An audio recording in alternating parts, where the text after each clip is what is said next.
Across the country, they are shutting down, and not for school break, but because teachers are too busy protesting President Trump.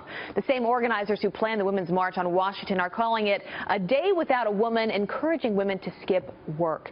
Here with her take is Senior Vice President of the Thomas B. Fordham Institute and former high school teacher Amber Northern. Amber, good to have you here this morning. Hi, Abby. Nice to be here. Yeah, I mean, unfortunate for a lot of parents this morning and kids that can't show up and go to school. Look, we're all for protest, right, on your free That's time right. here. But it seems like you have a number of teachers and school officials that just shut down school to let them protest, many of them protest President Trump. Yeah, that's right. I mean, and this is the key issue, right? This is putting adult interest over children's interest. I mean, anyone knows if you're in education, the thing that you want to do is maximize instructional time. This is very important for children. Districts and schools all over the country spend a lot of time trying to figure out how to do this.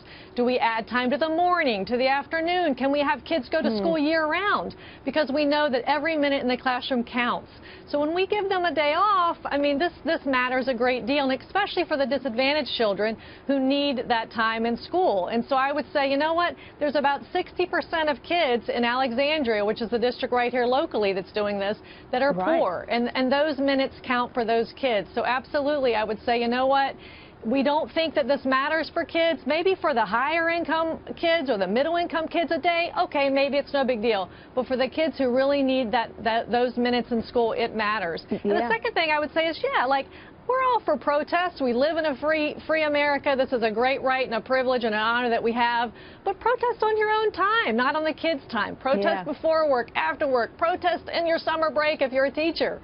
But you know what? Just don't take away that critical learning time from kids, because it's really unfair to them. Not to mention the parents that actually have to go to work today and need to figure out how to get their kids to wherever they need to be taken care of. So here's a statement from the North Carolina School District. They're saying, while we support and appreciate our female employees, the decision to close schools on Wednesday was neither a political statement nor an endorsement of the demonstration.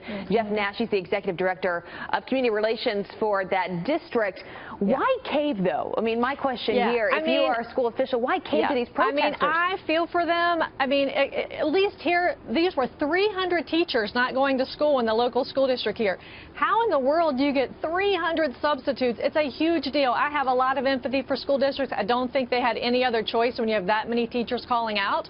And by the way, they don't have a makeup day, so they're not going to punish the kids by making them come again on a day they weren't supposed to come anyway. But by the way, in Alexandria, the teachers already had off on Friday for a teacher work day. Now they have off Wednesday. So we have 2 days that the kids are missing this week.